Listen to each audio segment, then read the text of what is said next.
जय हिंद, नमस्कार। स्वागत है बच्चों एक नई वीडियो में। आज की इस वीडियो में हम लोग देखेंगे क्लास 8 के हिंदी के उन सभी वीवीआई प्रश्नों को जो कि एग्जाम के लिए मोस्ट इंपॉर्टेंट है। तो बच्चों आज की इस वीडियो में हम लोग देखेंगे और सीखेंगे कि हिंदी के प्रश्नों को किस प्रकार से बनाए ताकि सटीक बना सके और कम समय में बेहतर आंसर हम लोग दे सके। ठीक है, तो आज की इस वीडियो में हम लोग हिंदी के ही प्रश्नों को देखने वाले हैं जो एग्जाम के लिए मोस्ट इंपॉर्टेंट है। जैसे कि बच्चों की आप लोग को जो है 2 मार्च से एग्जाम स्टार्ट है और समय आप लोगों के बीच में बहुत कम है। अगर इन कम समय में आप लोग बेहतर तैयारी अगर नहीं करेंगे तो निश्चित है आप लोग का नंबर जो है वो अच्छे नहीं आ पाएंगे। तो आइए हम लोग हिंदी के उन सभी प्रश्नों को देख लेते हैं जो एग्जाम के लिए मोस्ट इंपॉर्टेंट है। इसके पहले अगर हमारे चैनल में आप नए हैं, आप तो पहली बार विजिट कर रहे हो, तो बच्चों इस चैनल को आप सब्सक्राइब कर लीजिए। ये चैनल आपके लिए काफ़ी फायदेमंद होने वाले हैं क्योंकि इसी चैनल के माध्यम से आपके आगामी जितने भी एग्जाम है सभी की संपूर्ण और इस वीडियो को अपने दोस्तों तक आप शेयर कर दीजिए ताकि उसको भी इसका लाभ मिल सके। तो आइए बच्चों बिना टाइम वेस्ट किए हुए हम लोग प्रश्नों को देख लेते हैं कि किस टाइप के प्रश्न आपको पूछेंगे। कह रहा है सबसे पहला बच्चों एक गद्यांश दिया रहेगा। ठीक है, कह रहा है निम्नलिखित गद्यांतरण को ध्यानपूर्वक पढ़कर प्रश्न संख्या 1, 2, 3 के उत्तर सही विकल्प को चुने और इसका उत्तर दें। देखिए बच्चों पढ़ते हैं हम लोग। ठीक है, कह रहे प्रकृति ने हमें बहुत कुछ दिया। किसने दिया बच्चों? तो बेटा याद रखना प्रकृति ने हमें बहुत कुछ दिया। सूर्य हमें प्रकाश और गर्मी देता है। आप समझिए सूर्य से हमें क्या क्या प्राप्त हो रहा है, तो यहाँ ध्यान रखना बेटा प्रकाश मिल रहा है और गर्मी मिल रहा है। सूर्य के कारण ही वर्षा होती है। अब जो वर्षा होती है ये किसके कारण होती है? तो बेटा जरूर कहोगे कि किसके कारण होती है? तो सूर्य के कारण होती है। जिससे तरह तरह की वनस्पतियां उत्पन्न होती है तो पैदा होती है। सूर्य ही अन्न को पकाता है। यहाँ पे अन्न हो गया। ठीक है, यानी अन्न को पकाने का कार्य कौन करता है बेटा? तो याद रखिएगा सूर्य। आपसे पूछ लिया जाएगा ठीक है कि अन्न को पकाने का कार्य कौन करता है। चलिए पकाता है। और फलों में रस भरता है। अब फलों में रस कौन भरता है? तो सूर्य ही भरता है। वृक्ष हमें फल देते हैं। फल कौन देते हैं बेटा? ध्यान रखिए वृक्ष देते हैं। हरियाली और छाया देते हैं, यानी कि जो वृक्ष हमें फल देते हैं, हरियाली देते हैं और छाया देते हैं। तो वृक्ष से हमें क्या क्या प्राप्त हो रही है, ध्यान दीजिए। तो बेटा वृक्ष से हमें क्या क्या प्राप्त हो रहा है? तो वृक्ष से हमें फल प्राप्त हो रहे हैं, हरियाली प्राप्त हो रही है और छाया तथा प्राणदायिनी ऑक्सीजन भी देते हैं। सबसे जो इम्पोर्टेंट है बच्चा, जो वृक्ष है उसे हमें क्या मिलता है? ऑक्सीजन मिलता है। वृक्षों के फल फूल और जड़ से तरह तरह की औषधियां बनती हैं। यानी जो वृक्ष होते हैं बच्चों आप लोग देखे होंगे जिसको आयुर्वेद हम लोग कहते हैं, जिसको जड़ी बूटी आप लोग जानते होंगे। कई प्रकार जो होते हैं कि बीमारियों को ठीक करने के लिए उपयोग में लाए जाते हैं। ठीक है, यानी उनका उपयोग जो है औषधियों के रूप में किए जाते हैं। सागर और नदियां जल के अक्षय भंडार है। यानी कि सागर और नदियां जो है क्या है? जल के अक्षय भंडार है। हम इनके लिए प्रकृति के आभारी हैं। किसके आभारी हैं बेटा? कहोगे प्रकृति के आभारी हैं। हम प्रकृति के इस ऋण को तभी चुका सकते हैं कब? जब उसकी दी हुई चीजों का दुरुपयोग ना करें। यानी इनके जो है जो हमें प्रकृति द्वारा प्राप्त हुए हैं उन सभी पदार्थों को क्या करेंगे? हम लोग सही से सदुपयोग करेंगे, तभी जाकर के हम इनके ऋण को चुका सकते हैं। प्रकृति संरक्षण हर एक व्यक्ति का दायित्व है। यानी प्रकृति का संरक्षण करना, उनका बचाव करना, उनका सही से इस्तेमाल करना ये हर व्यक्ति का दायित्व है। आज आप लोग देखे होंगे समाज में जिस तरह से अंधाधुंध पेड़ों की कटाई हो रही है, प्राकृतिक पदार्थों का दोहन हो रहा है, हमें उससे रक्षा करने की जरूरत है। ठीक है, आप समझिए। कह रहा है बच्चा सागर, पहला प्रश्न देखिए किस टाइप के पूछे जाएंगे, एकदम इजी पूछे जाएंगे। सागर और नदियां जल के कैसे भंडार है? तो सागर और जो नदियां हैं बेटा क्या जल जल के कैसे भंडार है? अस्थाई है क्या? हम लोगों को पैसेज में पढ़ा अस्थाई नहीं बेटा। नश्वर है नहीं। सव क्या है? सवलभ है नहीं। तो हम लोगों ने पढ़ा था कि सागर और नदियां जो है जल के अक्षय भंडार है। ठीक है, तो ऑप्शन नंबर डी आपका यहाँ बिल्कुल सही हो जाएगा। ठीक है, अब यहाँ पे अगर मैं पैसेज में आपको दिखा दे रहा हूँ, देखिए यहाँ पे। ठीक है, अगर आप सेटिस्फाइड नहीं है तो सागर और नदियां जो है बेटा जल के कैसे भंडार है? तो अच्छे भंडार है। ठीक है, चलिए प्रकृति की चीजों का हम ऋण चुका सकते हैं। यानी जो प्रकृति द्वारा जो प्राप्त चीजें होती हैं उनको अगर हम लोग ऋण चुकाना चाहे तो कैसे चुका सकते हैं? सदुपयोग करके, दुरुपयोग करके, खर्च ना करके, दान देकर। तो बच्चों जो प्रकृति की जो चीज होती है, अब प्रकृति की जो चीजें मतलब कहने का अर्थ है जो हमें प्रकृति द्वारा प्राप्त होते हैं। ठीक है, इससे जितने भी पेड़ पौधे सभी है तो प्रकृति द्वारा जो प्राप्त होती है उसका हम लोग सदुपयोग करके क्या करेंगे, इनका ऋण हम लोग चुका सकते हैं। तो ऑप्शन नंबर ये आपका यहाँ सही हो जाएगा। ठीक है। आयुर्वेद औषधियाँ के स्रोत है। आप समझिए बेटा, आयुर्वेदिक जो औषधियाँ होता है, हमने अभी आपको समझाया कि जो आयुर्वेदिक औषधियाँ होती है जैसे जड़ी बूटी जो आप लोग जान रहे हैं, ये कहाँ से प्राप्त होते हैं बच्चों? वृक्षों के फल, वृक्षों के फूल, वृक्षों के जड़। आप समझिए कुछ औषधियाँ ऐसे होते हैं जिसमें वृक्षों के फल का उपयोग किया जाता है, तो कुछ ऐसे होते हैं जिन औषधियों के रूप में वृक्ष के फूल जो होते हैं उसका उपयोग किया जाता है, और कुछ ऐसे औषधियाँ होती हैं जिनमें जो जड़ पेड़ पौधे होते हैं, वनस्पतियाँ होती हैं, उनकी जड़ों का उपयोग किया जाता है। तो हम लोग कह लेंगे बच्चों कि इनमें जो सभी होगा वो आपका करेक्ट हो जाएगा। ठीक है। चलिए अगला प्रश्न आप लोग देखेंगे। क्या प्रधानाध्यापक को विद्यालय में खेल के सामान की कमी की ओर ध्यान दिलाते हुए, यानी आप लोगों ने अपने विद्यालय में प्रधानाध्यापक को पत्र लिखा होगा, तो ये जो पत्र है बेटा कि अपने विद्यालय में जो खेल की सामान जो कमी हो रही है उनको ध्यान दिलाते हुए लिखिए कि आवेदन पत्र में छूटे के अंश को भरिए। जो प्रश्न संख्या 4, 5, 6 के लिए के रूप में बॉक्स में आप समझिए। ठीक है। कह रहा है सेवा में प्रधानाध्यापक महोदय, ठीक है, एक स्कूल का नाम है बच्चा, ठीक है, द्वारा वर्ग शिक्षक शिक्षिका विषय खेल सामग्री की आवश्यकता के संबंध में। ठीक है। वहां से सावेदन क्या है, सादर निवेदन है कि मैं विद्यालय के क्या, आप यहाँ देखिए, तो यहाँ क्या हो सकता है बच्चों? कह रहा है सादर निवेदन कि मैं विद्यालय का क्या हूँ, छात्र हूँ या तो छात्रा हूँ। आप देखिए ऑप्शन पहले यहाँ दिया क्या है, क्वेश्चन 4 नंबर, स्वास्थ्य मंत्री, सांस्कृतिक मंत्री, भगवान मंत्री, समझिए। तो छात्र पहले देखिए, आप लोग देखे होंगे यहाँ पे विद्यालय में चयनित किया गया है। ठीक है। यहाँ पे मंत्री का गठन किया गया है, प्रधानमंत्री होंगे आपके विद्यालय में, शिक्षा मंत्री होंगे, स्वास्थ्य मंत्री होंगे।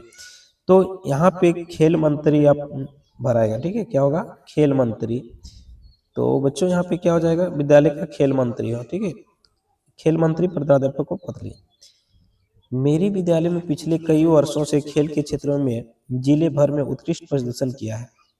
यानी जो विद्यालय के जो बच्चे हैं जिसको खेल मंत्री चयनित किया गया है, वो कह रहे हैं कि मेरे विद्यालय ने पिछले कई वर्षों से खेल के क्षेत्रों में जिले भर में उत्कृष्ट प्रदर्शन किया। बेटा मैंने कहने का अर्थ है कि अच्छा प्रदर्शन किया है। अब विद्यालय की खेल सामग्री पुरानी पड़ गई। आप समझिए खेलते खेलते क्या होती है कि जो सामग्रियां हमारे पास उपलब्ध होती है वो खराब हो जाती है, तो फिर कह सकते पुरानी हो जाती है, जिससे जो होता है खेलने में उतना मन नहीं लगता है। उन्हें तत्काल नहीं बदला गया तो हमारा प्रदर्शन पर असर पड़ेगा। बिल्कुल। अतः अब समझिए बेटा, अतः यहाँ आप लोग क्या लिखेंगे? आपसे नव निवेदन है। आप देखिए क्या दिया है 5वां में, अतः श्रीमान से, या तो आपसे, यहाँ पे दिया है श्रीमान से, अतः श्रीमान से। ठीक है। क्या भराएगा बेटा? श्रीमान से। ठीक है। अतः श्रीमान से नम्र निवेदन है कि विद्यालय के लिए नई खेल सामान हेतु 10,000 रुपये विद्यालय कोष से प्रदान करने की कृपा की जाए। इस कृपापूर्ण कार्य हेतु मैं सदा आभारी रहूंगा। आपका यहाँ क्या भरा आता है? तो आप लोग जानते हैं क्या होगा? आपका आज्ञाकारी। ठीक है। आपका आज्ञाकारी। तो आज्ञाकारी की जगह देखिए यहाँ पे क्या दिया है, देखिए बिल्कुल दिया हुआ है ना। आपका भाव दिया नहीं बेटा, आपका आज्ञाकारी क्या हो जाएगा? आपका आज्ञाकारी, यानी ऑप्शन नंबर बी जो है आपका यहाँ सटीक हो जाएगा। ना ही दोस्त होगा, ना ही विश्वास भाजन होगा, ना ही भाव दिया होगा, ये तीनों नहीं होगा बच्चों। ठीक है। चलिए इसको हम लोगों ने अच्छे से देखा। चलिए अगला, अधोलिखित गद्यांश को ध्यानपूर्वक पढ़कर प्रश्न संख्या 7 एवं 8 के उत्तर सही विकल्प चुनिए। फिर पढ़ना है बेटा, ये जो गद्यांश दिया हुआ है उन गद्यांश को ध्यानपूर्वक पढ़ना है, और जो प्रश्न संख्या 7 है और 8 है उनको हम लोग उत्तर देंगे। परोपकार, परोपकार अर्थात दूसरों के काम आना इस सृष्टि के लिए अनिवार्य है। ठीक है। क्या करना बेटा? तो दूसरों के लिए जो काम आना है इस सृष्टि के लिए एक अनिवार्य है। सूर्य की किरणें हमें जीवन प्रदान करती है। जीवन प्रदान कौन करती है? तो सूर्य की जो किरणें हैं वो हमें जीवन प्रदान करती है। चंद्रमा अमृत की वर्षा करता है। समझिएगा बच्चों, यहाँ पे अगर इसको पैसेज को आप लोगों ने सही से पढ़ लिया गद्यांश को, तो आंसर देने में कठिनाई नहीं होगी, कोई दिक्कत नहीं होगी बच्चों। लेकिन अगर यहाँ से आप लोग मन से नहीं पढ़े तो निश्चित आपको आंसर देने में दिक्कतें आएगी। वृक्ष हमें फल प्रदान करते हैं। फल हमें कौन प्रदान कर रहे हैं? तो वृक्ष प्रदान कर रहे हैं। तथा नदियां हमें जल प्रदान करती है। भारत में परोपकारी मनुष्य की कमी नहीं है। यहाँ दीतिची जैसे ऋषि हुए। कैसे? दीतिची जैसे ऋषि हुए जिन्हें समाज के हित के लिए अपने शरीर की हड्डियां दान में दे दी। यानी कह सकते हैं बच्चों कि समाज के हित के लिए जो ऋषि थे, कौन? दीतिची, उसने अपने शरीर की जो हड्डियां थी उसको दान में दे दी। यहाँ सुभाष जैसे महान नेता भी हुए। किसके जैसे? सुभाष जैसे महान नेता भी हुए। ठीक है, अब इसने क्या किया? ठीक है, उसने देश की स्वतंत्र कराने के लिए तन मन धन दान कर दिया। यानी देश को स्वतंत्रता दिलाने के लिए अपना तन मन और धन सब क्या कर दिया? तो दान कर दिया। ठीक है, चलिए, बुद्ध, महावीर, अशोक, गांधी जैसे महापुरुष के जीवन परोपकार के कारण ही महान बन सके। ठीक है, चलिए, आप लोगों ने पढ़ा होगा बेटा। ठीक है, बुद्ध की कहानी पढ़े होंगे, महावीर, अशोक, गांधी। ठीक है, गांधी को बापू के नाम से भी जानता है। ठीक है, जिसको महात्मा गांधी कहते हैं। ये महापुरुषों के जीवन जो आपके बारे में पढ़ोगे बच्चे तो काफी चीज आप लोग को सीखने को मिलेगा कि परोपकार के कारण ही महान बन सके। अब समझिए इससे जो रिलेटेड क्वेश्चन बन रहा है, प्रश्न बन रहा है, उन प्रश्नों को हम लोग देखेंगे और उनका आंसर देंगे। कह रहे उपयुक्त गद्यांश के लिए एक शीर्षक हो सकता है। शीर्षक क्या है बेटा? तो भारत है, देशभक्त है, मनुष्य। नहीं बेटा, ये सब नहीं है। तो क्या होगा? तो आप लोगों ने पढ़ा यहाँ पे परोपकार। क्या है बेटा? परोपकार। ठीक है, परोपकार। तो इसका सही उत्तर क्या हो जाएगा? परोपकार। कह रहा है परोपकारी मनुष्य धन का संचय किस लिए करते हैं? अब जो परोपकारी मनुष्य होते हैं वो धन का संचय किस लिए करते हैं बच्चा? स्वयं के लिए नहीं। जो परोपकारी होते हैं वो स्वयं के लिए तो नहीं करते, हम लोगों ने पढ़ा। दूसरों के कल्याण के लिए। हाँ बच्चों, आप लोगों ने पढ़ा भी। तो क्या करते हैं? दूसरों के कल्याण के लिए, अमीर बनने के लिए नहीं, दिखावा करने के लिए नहीं। तो आंसर आप लोग को पता चल गया है, ऑप्शन नंबर बी। कोई दिक्कत? मनुष्य पुष्प की अभिलाषा शीर्षक कविता में पुष्प की क्या इच्छा है? समझिए, पुष्प की अभिलाषा। पुष्प की अभिलाषा शीर्षक कविता में पुष्प की क्या इच्छा है? सुरबालों के गहनों में गुथना, सम्राट के शव पर डाला जाना, देवों को चढ़ाया जाना, मातृभूमि के वीर सपूतों के पथ पर बिछना। तो बेटा इसका यहाँ सही उत्तर हो जाएगा मातृभूमि के वीर सपूतों के पथ पर बिछना। प्रेम मित्रता, जिसको हम लोग दोस्त बोलते हैं। ठीक है, शीर्षक निबंध के अनुसार एक सच्चा मित्र कैसा होता है? अब सच्चा मित्र कैसा होता है? ठीक है, पथ प्रदर्शक, सहयोगी और प्रेरणा देने वाले। तो यहाँ पे सभी विकल्प जो है आपका सही है। ठीक है, ऑप्शन नंबर डी आपका यहाँ सही हो जाएगा। बड़े भाई साहब शीर्षक कहानी का संदेश क्या है? अब समझिए, जो बड़े भाई साहब है इन शीर्षक कहानी का संदेश क्या है? पढ़ाई रटत प्रणाली के अनुसार करनी चाहिए। नहीं बेटा, पढ़ाई को बोझ समझकर करनी चाहिए। नहीं, पढ़ाई आनंदपूर्ण ढंग से करनी चाहिए। बिल्कुल ठीक है, तो ऑप्शन नंबर 3 जो होगा आपका यहाँ सही हो जाएगा। पढ़ाई जो है आनंदपूर्ण ढंग से करनी चाहिए। अमरूद का पेड़ अत्यंत काट दिया गया है, क्यों? अमरूद का पेड़ अंततः काट दिया गया, क्यों? ठीक है, सूख जाने से, अंधविश्वास के कारण, जलावन के लिए, छाया होने के कारण। ठीक है, तो बच्चों इसका बुक का आंसर है, बुक का क्वेश्चन है। आप लोगों ने बुक को सही से पढ़ लीजिए और इसका आंसर देखिए, बताइए कि क्या होगा इसका सही आंसर। अड्डायन क्या है? तो आप लोगों ने आजकल गांव देहात में पढ़े होंगे बच्चों, देखे होंगे समाज में कि जिस प्रकार की डायन प्रथा एक अभिशाप बन गया है, ये बहुत बड़ा अभिशाप है समाज के लिए। ठीक है, ये क्या है? समाज के लिए एक कलंक है बेटा। ठीक है, झूठी अफवाह नहीं, नारी जाति का अपमान, उपयुक्त सभी। तो एक समझिए यहाँ पे समाज का कलंक भी है, झूठी अफवाह भी है, नारी जाति का अपमान भी है इसमें। तो उपयुक्त सभी आपका यहाँ जो होगा सही हो जाएगा। ठीक है, समाज के लिए कलंक तो है ही, एक झूठा अफवाह भी है। ठीक है, ये सब कुछ होता नहीं है लेकिन एक अफवाह है। वैज्ञानिक इसको नहीं मानता है बच्चों, समाज मान रहा है लेकिन वैज्ञानिक जो है, विज्ञान जो है इसको नहीं मानता है। नारी जाति का भी अपमान है इसमें, तो उपयुक्त जो सभी हो जाएगा। कह रहा है हरिवंश राय बच्चन की काव्य रचना कौन सी है? हरिवंश राय बच्चन की काव्य रचना कौन सी है? पथ की पहचान, पेरवा घाघ के कबूतर, पुष्प की अभिलाषा। ठीक है, बुढ़ी पृथ्वी का दुख। तो आपका सी हो जाएगा यहाँ पे सही। भरत के आग्रह पर श्री राम ने अपनी कौन सी वस्तु प्रदान की थी? अब समझिए, आप लोगों ने पढ़ा होगा भरत। ठीक है, भरत, शत्रुघ्न, राम, लक्ष्मण, 4 भाई थे ना। तो जब भरत ने श्री राम क्या भारत के आग्रह पर श्री राम ने कौन सी दी वस्तु दी थी बेटा? तो यंग वस्त्र नहीं दिया था, धनुष बाण नहीं था, मुकुट नहीं दिया था, चरण पादुकाएं जो थी वो इनको दे दिए थे। ठीक है, तो ऑप्शन नंबर डी जो है क्या यहाँ पे आपका सही हो जाएगा। ठीक है, चलिए अब अगला प्रश्न देख लेंगे बेटा। कह रहा आंखों में धूल झोंकना मुहावरे का अर्थ क्या है? आप लोग मुहावरा जरूर देख के जाइएगा, क्योंकि मुहावरे से एक प्रश्न आप लोग को यहाँ पे रहने वाला है।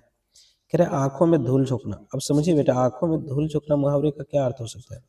धोखा देना, झगड़ा करना, आंखों में धूल डालना, दुश्मन से बदला लेना। तो आंखों में धूल झोंकने का अर्थ होता है बेटा धोखा देना। ठीक है, ऑप्शन नंबर ये आपका यहाँ बिल्कुल सही हो जाएगा। फूल का कौन सा पर्यायवाची शब्द है? ठीक है, फूल का कौन सा पर्यायवाची शब्द है? कुसुम, सुमन, प्रश्न, उनमें से सभी आपका यहाँ पे करेक्ट हो जाएगा। स्वागत का सही संधि विच्छेद क्या है? तो स्वागत का क्या हो जाएगा? सुज और आगत। ठीक है, ऑप्शन नंबर बी आपका यहाँ। लोटा डोरी में कौन सा समास है?